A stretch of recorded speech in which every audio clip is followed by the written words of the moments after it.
அட முட்டா பசங்களா, என்னை பத்தி உங்களுக்கு எதுவும் தெரியாதுடா பிக்காலி பயலுவலா. லைகா புரொடக்ஷன் சுபாஷ் கரன் மற்றும் ரெட் ஜெயின் மூவிஸ் இணைந்து வழங்கும் உலக நாயகன் கமல்ஹாசன் நடிக்கும் பிரம்மாண்ட இயக்குனர் சங்கரின் இந்தியன் 2 ஜூலை 12 முதல் உங்கள் அபிமான திரையரங்குகளில். என்னுடைய மனசாட்சி பேச ஆரம்பித்தால் அது ஆபத்தாகிவிடும். எந்த நடிகை வாரத்து போனாலும் சரி, உடனே தனுஷ் தான் காரணம் சொல்லி பத்த வச்சுக்கிட்டே இருக்காங்க. எல்லாத்துக்கும் ஏன்டா தனுஷ் இழுக்கிறீங்க?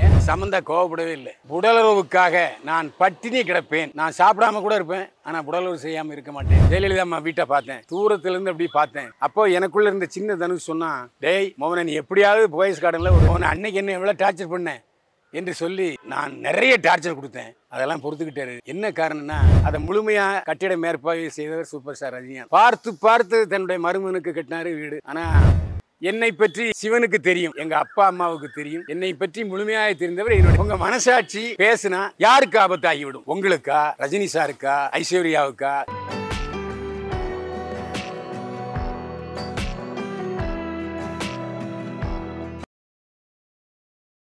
என்னை வாழ வைத்துக் கொண்டிருக்கும் யூடியூப் சேனல் நேயர்களுக்கு நன்றியும் வணக்கமும். பேப்பர் வெயிட் சேனல் நேயர்களே, போற்றுவார் போற்றட்டும், புழுதிவாரி தூற்றுவார் தூற்றட்டும், என் கடன் செய்திகளை சொல்வதே. தனுஷ் மனசாட்சி பேசினால் யாருக்கு ஆபத்து? தனுஷ் சமீபத்தில் ராயன் படத்தினுடைய இசை வெளியீட்டு விழாவில் பேசும்போது தன்னுடைய மனசாட்சியை பேச சொன்னார். ஆனால் கடைசியில் ஒரு வரி சொல்லிட்டார். அதுதான், என்னுடைய மனசாட்சி பேச ஆரம்பித்தால் அது ஆபத்தில் முடியும் அப்படின்னு சொல்லியிருக்காரு. அவர் என்ன பேசினார்னா, இப்போ தனுஷை பற்றி பலர் பேசிகிட்டு இருக்காங்க. யார் எந்த நடிகை விவாகரத்து பண்ணாலும் சரி, எந்த நடிகர் விவாகரத்து பண்ணாலும் சரி, உடனே தனுஷ் தான் காரணம் சொல்லி பற்ற வச்சுக்கிட்டே இருக்காங்க. ஆனால் தனுஷ் நல்லவரா கெட்டவரா என்ற ஆராய்ச்சிக்குள் நான் போக விரும்பவில்லை. ஆனால் எல்லாத்துக்கும் ஏன்டா தனுஷ் இழுக்கிறீங்க? தனுஷ் அவர் பாட்டுக்கு இப்போ ராயன் படத்தினுடைய ப்ரமோஷனில் இருக்கார். அது மட்டும் இல்லை, ராயன் படம் முடிந்து விட்டது. சத்யஜோதி ஃபிலிம்ஸ் தயாரிக்கிறாங்க. இந்த படத்தினுடைய இசை வெளியீட்டு விழா தனியார் தொலைக்காட்சியில் நடந்துச்சு. அப்போது தனுஷ் பேசும்போது, இப்போ சமீபத்தில் நிறைய பேர் அவதூறுகளை பேசிகிட்டு இருக்காங்க இல்லையா, கச்சா அம்சான்னு. அதுக்கு சொல்கிறாரு, என்னை பற்றி சிவனுக்கு தெரியும், என்னை பற்றி எங்கள் அப்பா அம்மாவுக்கு தெரியும், என்னை பற்றி முழுமையாக தெரிந்தவர் என்னுடைய அண்ணன். அப்போ என்ன அர்த்தம்? அட முட்டா பசங்களா, என்னை பற்றி உங்களுக்கு எதுவும் தெரியாதுடா பிக்காலி பயலுவலான்னு ஒரே வார்த்தையில் தன்னுடைய வதந்திகளுக்கு முற்றுப்புள்ளி வைத்தார் தனுஷ்.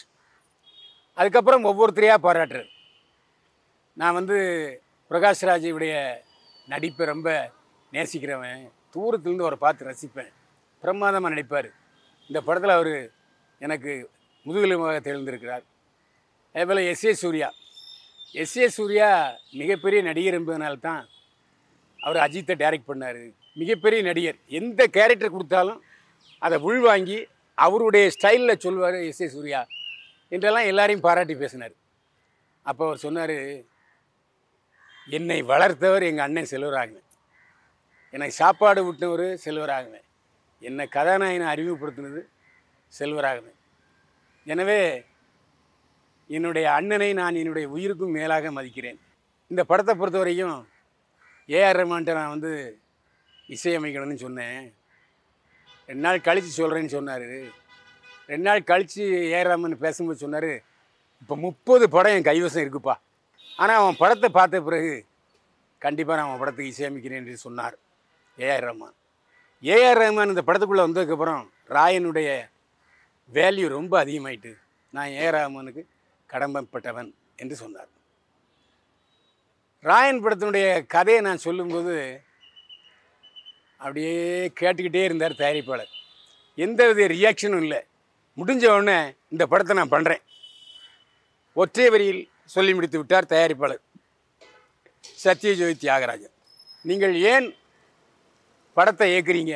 நீங்கள் நல்ல நடிகை, பேசாமல் நிறைய படங்கள் நடிச்சுட்டு காசை வாங்கிட்டு போட வேண்டியதானே என்று கேட்டார் இயக்குனரும் நடிகருமான எஸ்ஏ சூர்யா. அப்போ சொன்னேன், எனக்குள்ளே ஒரு இயக்குனர் தூங்கிக்கிட்டே இருக்கார், அவரை நிரந்தரமாக தூங்க வைக்கக்கூடாது, நான் படம் டைரக்ட் பண்ணுவேன். உங்களுக்குள்ளே அந்த எண்ணம் இருக்கா இல்லையா?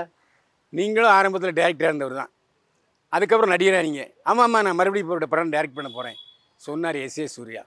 அதனால் எனக்கு நடிக்கவும் பிடிக்கும், இயக்குவதும் பிடிக்கும். நான் நல்ல படங்களை டைரக்ட் பண்ணுவேன், எனக்கு தோதான பாத்திரங்களில் நடிப்பேன் என்று சொன்னார் தனுஷ். நான் 15 வயசு இருக்கும்போது போயஸ் கார்டனுக்கு போனேன். என்னுடைய ஆதர்ஷ நடிகர் சூப்பர் ஸ்டார் ரஜினிகாந்த் சார் அங்கே தான் இருக்கார். நான் போன உடனே பங்களாக்குள்ளே விட மாட்டேன்ட்டான். கூர்க்கா அடி துரத்திட்டான். அதுக்கப்புறம் நைஸாக அந்த பக்கம் போய் ஜெயலலிதா அம்மா வீட்டை பார்த்தேன். தூரத்துலேருந்து அப்படி பார்த்தேன். அப்போது எனக்குள்ளே இருந்த சின்ன தனுஷ் சொன்னான், டேய் மோகனை, நீ எப்படியாவது போயஸ் கார்டனில் ஒரு வீடு வாங்கி கட்டு அப்படின்னு சொன்னான். நான் நடிகனான பிறகு வீடு கட்டினேன்.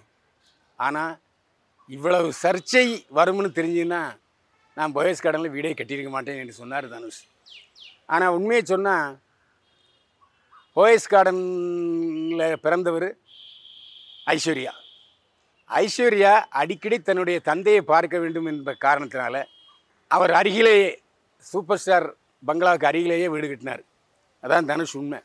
அதனால் தனுஷ் ஷூட்டிங் போன நேரத்துலலாம் அதை முழுமையாக கட்டிட மேற்பார்வை செய்தவர் சூப்பர் ஸ்டார் ரஜினிகாந்த். இது எல்லாருக்குமே தெரியும். பார்த்து பார்த்து தன்னுடைய மருமகனுக்கு கட்டினார் வீடு. ஆனால் அவருடைய மகள் அங்கே வாழ முடியாமல் போயிடுச்சு. இதுதான் சர்ச்சை, இதுதான் நடந்தது. அது மட்டும் இல்லை, நான் நிறைய சோதனைகளையும் வேதனைகளையும் சந்திச்சிட்டேன். அதெல்லாம் சொல்ல முடியாது. என்னுடைய மனசாட்சி பேச ஆரம்பித்தால் அது ஆபத்தாகிவிடும் என்று சொன்னார் தனுஷ். நம்முடைய கேள்வி என்னென்னா, தம்பி தனுஷ் அவர்களே, உங்கள் மனசாட்சி பேசுனா யாருக்கு ஆபத்தாகிவிடும்? உங்களுக்கா, ரஜினி சாருக்கா, ஐஸ்வர்யாவுக்கா, இல்லை உங்கள் மகன்கள் யாத்ரா லிங்காவுக்கா? மனசாட்சியை எப்பவுமே தூங்க விடாதீங்க. மனசாட்சியை யார்கிட்டையாவது சொல்லிடுங்க. ஒருவேளை உங்கள் மனசாட்சியுடைய அத்தனை பேச்சையும் உங்கள் அண்ணங்கிட்ட செல்வராகன்ட்ட சொல்லுங்கள், உங்கள் அப்பா கஸ்தூரிராஜாட்ட சொல்லுங்கள், உங்கள் அம்மாட்ட சொல்லுங்கள். ஏன்னா மனசாட்சியை பேசாமல் இருக்காதீங்க. மனசாட்சி பேசலைன்னா மனசு பேதலித்து விடும். அந்த ஒரு காரணத்துக்காகத்தான் நான் சொல்கிறேன். உங்கள் மனசாட்சி ஏதோ பேச நினைக்குது, அது யாருக்கு ஆபத்துங்கிறது தெரியல. தயவு செஞ்சு யாரிடமாவது உங்கள் மனசாட்சி சுதந்திரமாக பேச விடுங்கள்.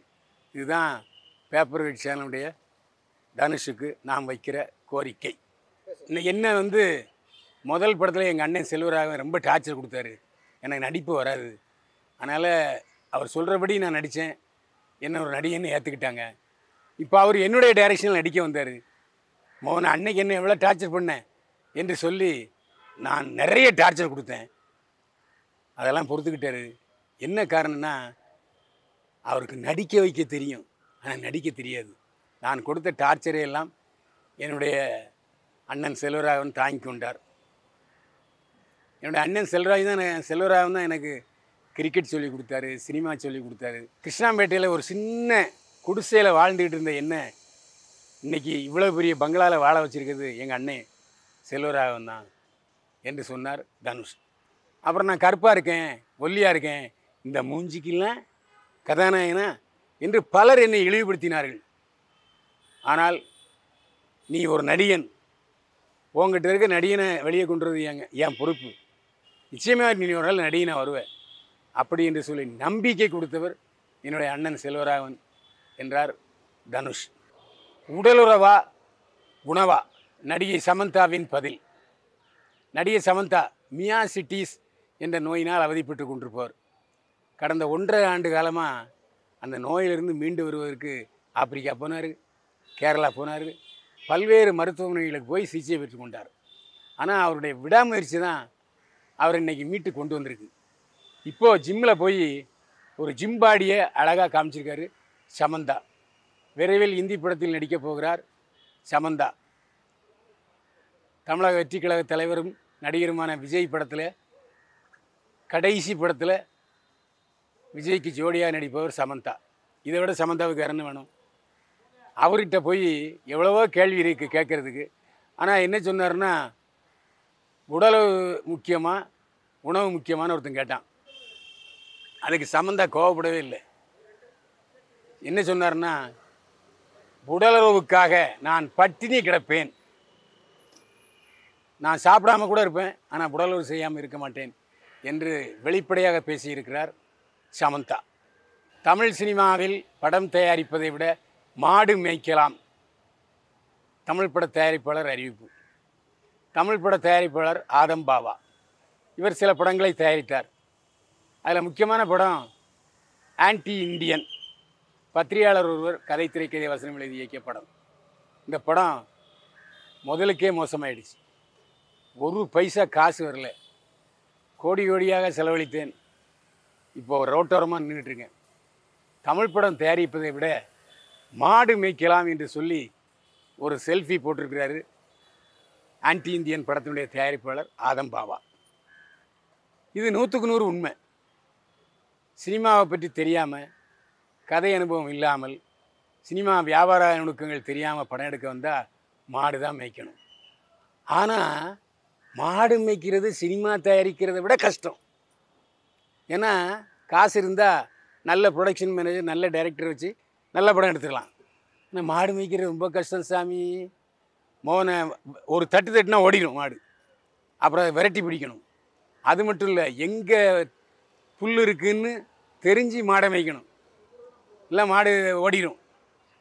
மாடை மேய்க்கிறது ரொம்ப கஷ்டம் சாமி சினிமா தயாரிக்கிறத விட என்பது தான் ஆதம் பாவாவுக்கு, தயாரிப்பாளருக்கு நம்முடைய பதில். நடிகை சுனைனாவுக்கு வருங்கால கணவரின் முன்னாள் மனைவி சாபம். விளங்கவே மாட்டேன், நாசமாக போயிடுவேன். நடிகை சுனைனா இப்போல்லாம் இந்த நடிகைகளுக்கு விவாகரத்து செய்த ஆண்கள் மீது ரொம்ப காதல் வருது. இப்போ சமீபத்தில் கல்யாணம் பண்ண எல்லா நடிகைகளுமே விவாகரத்தானவர்களை திருமணம் செய்ய போகிறவர்கள் தான். சுனைனா திருமணம் செய்ய போகிறவர் கேரளாவில் பிரபல யூடியூபர் சலாமா. இவர் நடிகர் மம்முட்டியுடன் பேட்டி எடுத்தது அங்கே பெரிய வைரலாக போச்சு. அதனால் கேரளாவில் முதல் தர யூடியூபர் யாருன்னா சலாமா. சலாமாவை திருமணம் செய்ய போவதாக சுனைனா அறிவித்திருக்கிறார். ஆனால் சலாமாவும் ஏற்கனவே திருமணமாகி குழந்தைக்கு தகப்பன். இப்போது மனைவி விவாகரத்து செய்து விட்டார். அவருடைய முதல் மனைவி பேர் காலித் அல் அபல். அவர் என்ன சொன்னார்னா, பத்திரிகையாளர்களை பார்த்து, இந்த மாதிரி சுனைனா என் வாழ்க்கையில் குறுக்கிட்டு என் வாழ்க்கையை அழிச்சிட்டா. என்னுடைய வாழ்க்கையில் சுனைனா வந்த பிறகு என் புருஷன் என் மேலே உள்ள அன்பை வாபஸ் வாங்கிக்கிட்டாரு. என் மீது இருந்த காதலை வாபஸ் வாங்கி கொண்டார். சுனைனா அவரை வற்புறுத்தி திருமணம் செய்கிறாள்.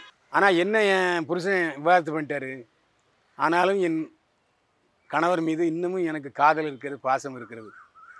என் புருஷனை 2வது திருமணம் செய்து கொள்ள போகிறார். சுனைனா வாழ்க்கையில் சந்தோஷத்தை அனுபவிக்கவே மாட்டாள், விளங்கவே மாட்டாள், குறிப்பிட மாட்டாள் அப்படின்னு சாபம் விட்டிருக்கிறார் சலாமாவின் முதல் மனைவி காலித் அல் அமல். பரபரப்பான சினிமா துணுக்குகளுக்கு பேப்பர் சேனலை சப்ஸ்கிரைப் பண்ணுங்கள், ஷேர் பண்ணுங்கள். மீண்டும் சந்திப்போம். வாழ்க வளமுடன்.